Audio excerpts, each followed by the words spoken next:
Hello, hello. We are a day late, but here we are. Back at it again with another Chainsaw Man stream. And right away, this is gonna be on the thumbnail of the video and everything. I love this episode so much, and I think this might be my favorite episode so far. Honestly. Obviously, the entire conflict of this episode isn't resolved yet, so that's probably what we're going to focus on next time. But even as a mostly setup one, I really like this one. We opened the episode basically exactly where we left off, right? They circle the stairs, and they realize that, oh no, we are stuck on the 8th floor. It's very spooky, and that's basically where we open, right? The first thing I wrote down is, oh my god, the animation is so smooth. I don't know why I noticed it in this scene specifically, but when the Eyepatch girl was running up and down the stairs, something about it just seemed very fluid. Very nice. That was very nice. And also, the whole hold up the double piece as she just runs off was incredible. And it also began a trend which would sort of surprise me, I guess is the right word, right? Because initially, I thought that that would be their dynamic, right? So, as we heard last time, she's usually a scaredy cat, right? But she's strong. So, I sort of expected for the Eyepatch girl to essentially keep her in check, right? Just to make sure that she doesn't freak out too much, and that'd be that. But by the end of this episode, we would of course see that it's not all fun and games, and that her scarediness actually has implications for the story, which definitely surprised me a lot. Usually when with these sorts of things, I just assume that she was your sort of checkbox, right, for the normals in the group that are, one is like scared, one is that, right? They're just sort of an archetype in the group. Whereas in this case, I think she's a lot more than just a plain old archetype. So that was really cool.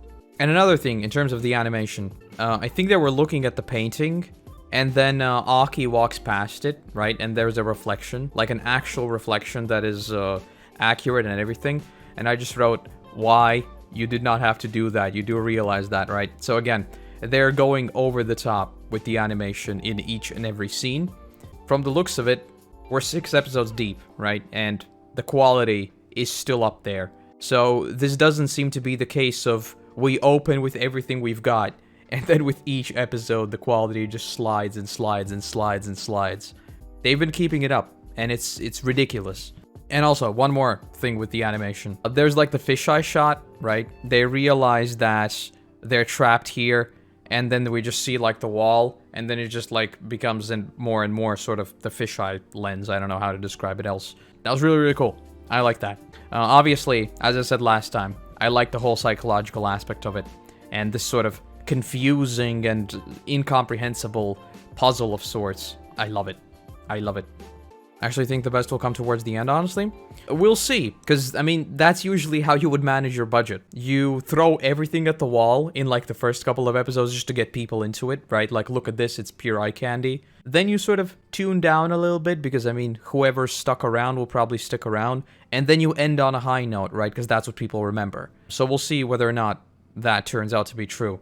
But so far, if they keep it at this level, I'm more than happy. I am more than happy as is. Then past the intro, right, we have this sort of subtle time skip, right? We don't really know how long it's been, but presumably not too long. And here, I wrote down, I just absolutely love how they just all sit down and just try to figure out what's going on. It seriously gave me, like, sort of Stephen King vibes, right? Where he sort of has some of these characters that you sort of don't even understand. Their powers, how they even exist, all of it is just sort of paradoxical, right? And they just try to get a grasp on the situation.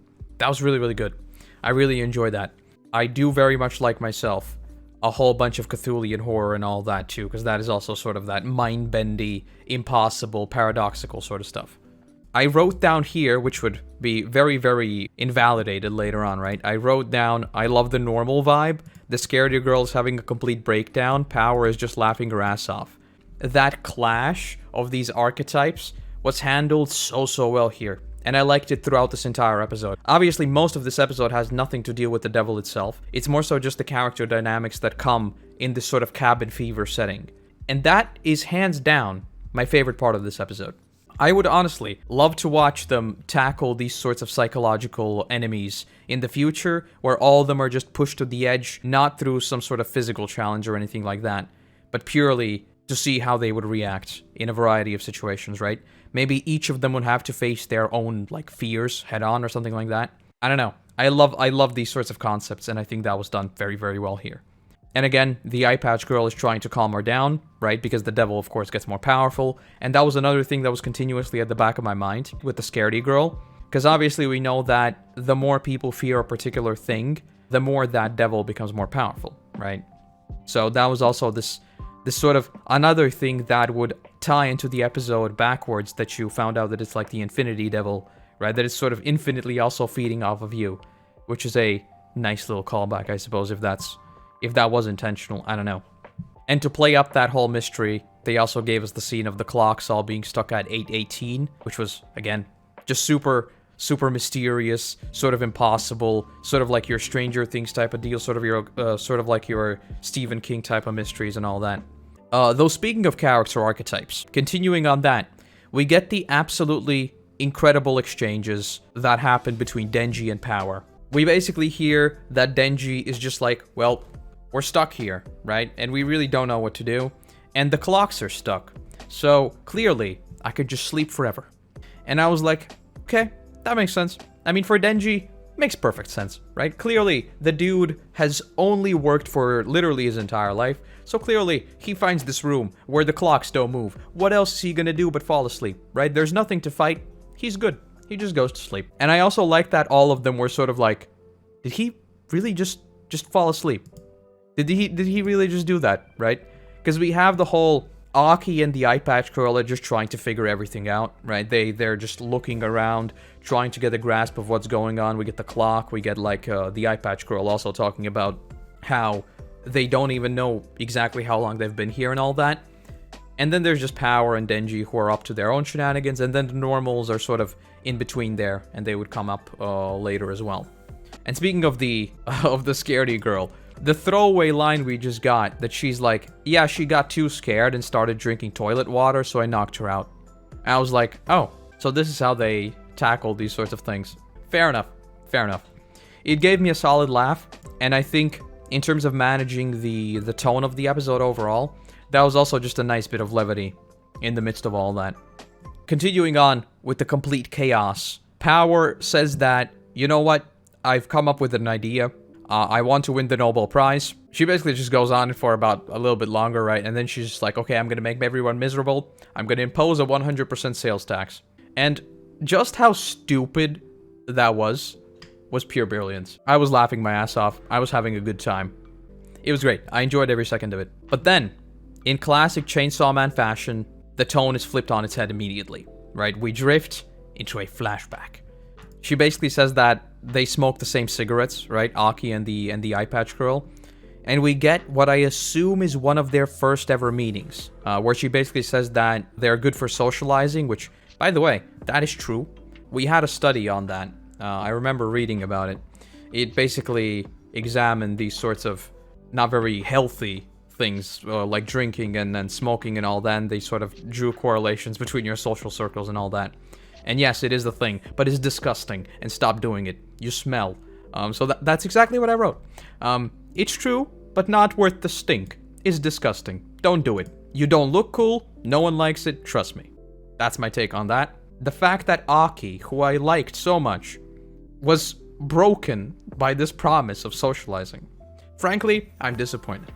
I'm obviously joking. And also, I absolutely love the jazzy piano here, like in the flashback scene. We get another flashback with the Eyepatch girl, and this one was brilliant. We see this lady who was like her ex-partner's boyfriend. She walks up to her, she slaps her across the face, and she's basically just stunned, right? Essentially, she's being blamed for her partner's death, and clearly, she's just as distraught herself, so she doesn't do anything. She just stands there, and that's it. And then there's Aki, who's like, you know what? No, I'm gonna stand up for you. And the dude goes, and I think he like stuck a piece of gum or something like that on them. And I love their dynamic so much. I love their dynamic so much. It's so good. And then that shot of like when Aki walks up to her and we focus on her like eye and we see Aki's reflection. Oh, that was so good. That was so good. I love myself a series that focuses on eyes, because obviously there's a lot that eyes can symbolize, both in terms of like very raw emotion, in terms of like suddenly a tear swelling up, all of those sorts of small details. I love when people play them up, and this was exactly that. Do you ship them? I don't ship anyone. I think shipping is silly in a vast majority of cases, so no, I do not. I just love their vibe. They're really cool. Yeah, so he stands up for her. That was really cool. And obviously she just busts out laughing, right? Because, I mean, it's sort of a silly thing to do, but at the same time, it probably means a lot to her, right? So she's sort of like, that clash of emotions is sort of there. And that was really good. And again, just to talk about, like, my expectations going into Chainsaw Man, I did not expect these sorts of deep character dynamics. And with Aki and the Eyepatch girl specifically, there's a lot there. And I really want to explore that further. So I hope we do. Oh yeah, and also here, they go to share dinner, right? Because, of course I did. I wrote down, oh my god, look at the sign. It looks so cool. Because, of course. And then I wrote, Eyepatch girl's a bad influence. She got him to smoke. Again, stinky. Nobody likes it. Enough about that. We then get back to the present, where the whole cigarette thing is sort of comes full circle. And she's like, yeah, it's the last one, and all that. And then he says, okay, just give it to me. And then Denji, of course, gets up, because that is an indirect kiss, according to him. But we hear that the devil has gotten bigger. And this is sort of where the, I guess, second act of the episode properly begins, where the first one was all about this cabin fever, not understanding anything, impossible things going on, sort of this paradoxical nature. The second one is much more straightforward. And if I had to choose, I definitely preferred the first half of the episode, just exploring the character dynamics a lot more. The devil basically appears, and it offers a contract if they give him Denji. And the sound design here was really, really cool too, by the way. The whole laughing and all that was really cool, in terms of making it feel spooky. But the thing is, we get a little bit more about the power system here. So Aki's Fox Devil thing can show up, because it's not here. I guess that sort of also sets a limitation for it, right? That there is some sort of distance factor that comes into play, where he just can't make it pop up anywhere. So I guess Eyepatch's girl's Star Platinum, as I started calling it last week or whatever, her Star Platinum is always by her side. So I guess these devils sort of differ in how they operate. They have ranges, some might say. So we basically are very much entering Stan territory. So that was cool. We hear that this isn't even its main body, and that they are in fact inside the devil's stomach. And that I found really, really cool. The whole concept. I mean, I talked about this plenty more last time, right? About the whole impossible nature of it. This was a really cool reveal, and I wish this isn't like the last time we see something like this. The whole devil deal that's proposed here, we basically find out that it's actually a binding thing, right? So it's not this sort of, oh, I'm gonna double cross you or anything like that. It does actually happen, right? So if he says that he'll do it, it has to happen. They can somehow like circumvent it through sort of getting Denji and then attacking them or something like that afterwards, but they do have to fulfill the deal, which is a really cool concept. I'm curious whether or not we're going to see it sort of invoked later on as well, right? Where somebody uses this promise to make a deal, and then they enter this contract, but then they break it for some reason, right? And then we see the consequences of that. That'd be cool. That'd be cool. Aki basically steps in, saying that we're definitely not giving him Denji.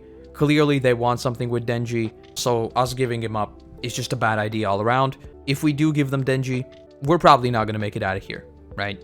Makes perfect sense. This is what you expect from Aki. He's cold, he's calculated, and he wants to get to the bottom of things.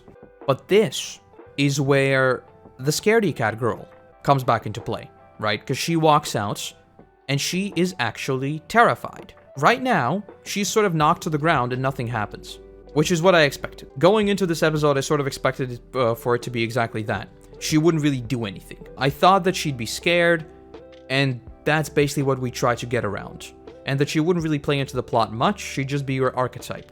But that is not the case. Because here she's knocked to the ground, but her whole scaredy thing would come back into play at the very, very end of the episode.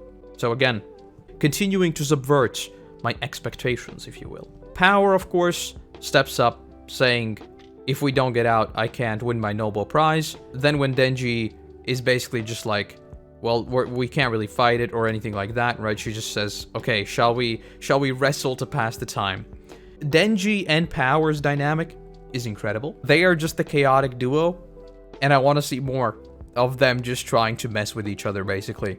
I don't care about Denji that much, but when they're together with Power and they just do wild things, that is very good. Another thing that sort of gets brought up as a big thing that had me very much scratching my head. We see all of them just chilling, right, and just trying to think of a plan. And Aki then says, I'm going to use my sword. And before he can even finish the sentence, the Eyepatch girl is like right up to his face and she's just like, nope, no you won't. No you won't. And this is where I was like, why? When I first saw Aki, and we hadn't seen his power yet, and I saw the sword, obviously I was like, okay, so that's his main thing. He uses a sword. But now we're basically finding out that no, his devil is actually his sort of casual power, if you will. And the sword is something even bigger, which makes me wonder, what is it? Obviously, at the end, we find out that it basically trades away a lot of his life, which makes me wonder whether or not there's some sort of devil that is hiding within the sword, and maybe it's a sword devil or something like that, and he makes a contract with the sword devil. Something like that. I like how Aki simultaneously goes from looking like a high schooler to a young adult in his mid-20s. I've got literally no clue how old these characters are supposed to be. I'ma be honest.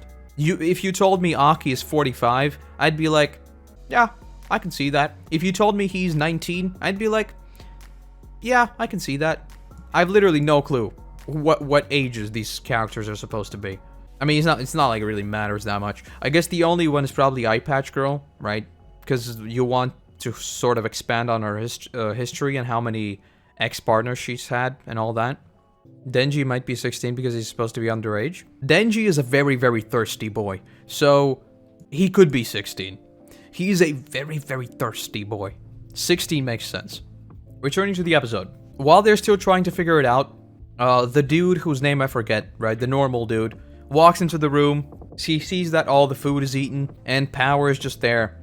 Yeah, I didn't eat it. It was Denji. Again, their dynamic is brilliant. This was another aspect of the whole cabin fever vibe that I thought was done really well here. That they sort of even explored the concept of fearing for food and fearing for, like, basic supplies, right? Obviously, there's the mystery of where are we, there's this devil, and all of that. But I feel like they took the much more mature approach, I guess, and explored sort of all angles of the problem, and this cabin fever and fearing for supplies and fearing for your basic survival was one that I feel like many shonens would simply overlook, right? Because that's not like the number one priority, if you will, right? We need to fight something. Whereas here, it was explored. And again, those small things that really add up and make the series have a much, much different tone. I, for one, loved it. Then, the devil is actually revealed, and we find out that this is the Eternity Devil. This was a really, really cool reveal. Frankly, it does make me wonder about the whole power system again, because the more people fear something, the more powerful it becomes. I find the concept of an eternity pretty scary, but I don't think it's one of those things that people really think about, like explicitly. It sort of makes me wonder how these things are quantified exactly. I love myself a good magic system, you know that. So that's why I think about these sorts of things. Because it seems like this Eternity Devil, it's not really powerful physically, right? But it's powerful enough to just starve you out if it wants to. My understanding of it was basically that it showed itself only because it thought it could get to Denji. So if it never showed itself, all of them would have died. Which seems very, very OP. For something as, I guess, abstract as an eternity. Like, the concept of an eternity I don't think is really something people think about that much. But, I don't know. I would love the Sword Devil to be imbued in a legendary Japanese sword, if it ever happens. I mean, that's what I think Aki's sword basically is, honestly. That's my assumption, right? We hear that he has to trade his life away and all that. And he has a sword. And a Sword Devil would presumably be incredibly powerful. That's my running assumption. It feels very tropey, right? You unleash the sword, and then everything goes wrong. It's very tropey. It's like Blue Exorcist type of deal, right? He carries around the sword. When he unleashes the sword, all things go haywire. Is that sort of energy. We basically, from the devil, right, it says that it just wants Denji's chainsaw, which also implies that Denji is known, that people are actually aware of what and who he is, which is interesting. Because I sort of thought that, how do the devils sort of operate? Because if it absorbs Denji, does it sort of become the chainsaw devil? Does it become the chainsaw eternity devil? I like that whole part of it, and whether or not there's something even more behind all of that, right?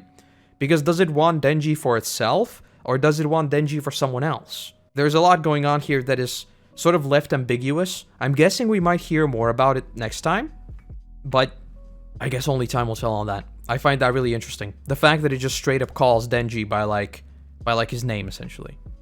Maybe think of the power system like JoJo's. All stands are not powerful, but none of them are weak, as their abilities can always be unique in situations and become really strong that way. That's sort of my assumption. That's what my assumption was initially, right? What caught me up was sort of the explicit mention of them growing in power as more people fear them.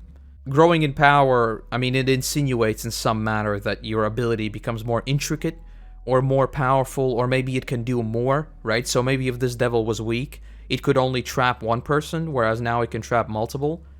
There is some sort of explicit power scale that's going on behind the scenes, at least based on how I understand it so far. Whereas with JoJo, it does very much feel like randomly generated, right? Where you sort of have this power that doesn't seem strong at all, but through like creative use of it, you can trap people, you can kill people essentially instantly and all that. Do you think there's a number 13 devil? I mean, then there would have to be for all of them, right? Because number 13 is the Western number. I think 4 is considered the super cursed and unlucky number in Japan, isn't it? I think Japanese buildings don't have the 4th floor. I feel like that is true. They basically talk about fighting the devil and all that. It's here that Aki actually says that he'll use the sword. The Eyepatch girl stops him once again. And here we basically find out that yes, it costs a lot in terms of his lifespan. And that's why he's being stopped. Because clearly, the Eyepatch girl does not want him to get hurt. As we've seen throughout all the flashbacks, she feels very guilty about her partners, and this is just that. Basically, the final thing in this episode, right? The scary girl, this is what I've been talking about this entire time. She actually goes to stab Denji, right? But then Aki jumps in front. I just wrote in my notes, I expected some comedic relief, not actual consequences. This really, really surprised me. Because I never thought that her being scared would actually amount to anything at all. That was sort of a big reminder that something different is going on. And then that music kicking in, it's not the first time we've heard this type of music, but it's the one with the sad chime in the background occasionally. It was so good. And then the big scene, probably my favorite scene in this entire thing. After Aki actually stands up for Denji, right? He's basically like, we're not just going to give him up. We're devil hunters and all that, right? He's sort of one of us. And then the Eyepatch girl collapses, and she sees the graves, and it's a crow. I've talked about crows, and I've talked about death symbolism, and I don't know what to make of this, because this was very, very sus. Is she just thinking about all of her dead friends and all that, or not? Is this foreshadowing? If you show me graves and then a literal crow, I'm sorry, it is very sus. Very, very, very, very, very sus. But once again, the tone is completely flipped on its head, just as quickly as it happened originally. Denji is just like, you know what? Okay, I'm gonna fight this thing. I'm gonna make it so scared that it dies. And you know how he said that he doesn't like pain? Yeah, well, that's exactly what I'm gonna do, right? But I still want that kiss. And then he just jumps off. And of course, the animation of him just falling down the elevator shaft was really, really cool. As per usual, the perspective shot was good. In terms of wrapping up the episode, that was basically a perfect cliffhanger, as far as I'm concerned. I feel like that was a really, really good place to stop the episode. We got enough of that sort of claustrophobic cabin fever vibe where we actually explored the characters. We got enough mystery of how its power works, and then we just started to actually fight it. I guess that's gonna get wrapped up next week. As to how much time it actually takes up, we're already on episode 6, which is sort of nearing the end of the first core. We're already entering the second half. So I'm guessing this won't take too long. But I don't know. At this point, I've been very wrong about basically all of my expectations when it comes to the bigger story of Chainsaw Man. It's going in different directions every time. I feel like I have know what's going on.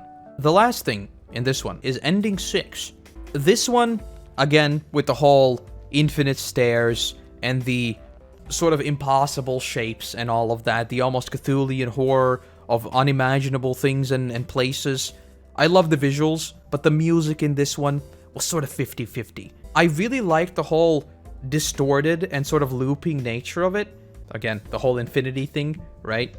But I didn't really like the electric beats in this one, which was sort of unfortunate. I feel like the electric beats were too upbeat, if that makes sense. What's beginning to look like a trend for me, literally the final shots of the ending are probably my favorite too, like just him closing the door. That was really, really cool. But yes, in terms of this episode, I think that's all that's all I had to say. So that's where I'm gonna leave it, I guess. All right, thank you for joining me, and I will see you whenever I see you. Bye bye.